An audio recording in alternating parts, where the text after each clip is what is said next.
السلام عليكم ورحمة الله وبركاته. برادران عزیز، این حال ما شما که میبینین با همراه حاجیان رجیستراسیون گذشته سیم.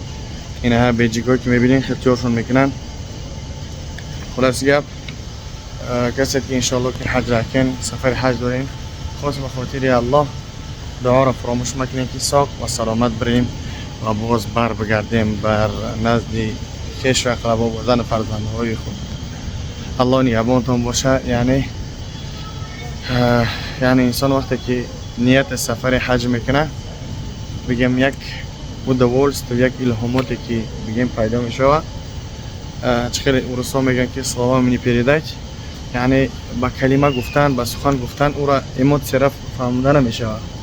حالا اون که سفر که ایسان مردم، اما وقتی که در اوجه برسن دیداری کعبه بکنن، کعبه را ببینن، در اوجه نماز بخونن، الله گناهاشون عفو و مغفرت کنه، یا نمود او دوالستی پاوچت میکنه که سبحان الله که راحت میکنه. از هم خاطر کدامت که میتونید که شرایط دارین برای حج رفتن، با رقم ها روی اکران میتونید که مراجعت کنین. برادران در خدمت هستن. مقیم مدت در امان الله باشین. از دعاتون فراموش مکنین. ما را دعا کنین ساق سلامت ان شاء الله بریم برسیم در جای مکان. السلام علیکم.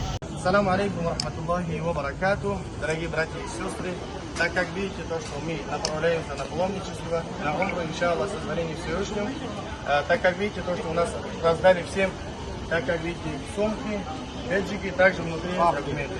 Папки, все как надо, как полагается, иншаллах, все сделано. По поводу, иншаллах, умру, можете обращаться по номеру телефона, который видите на экране.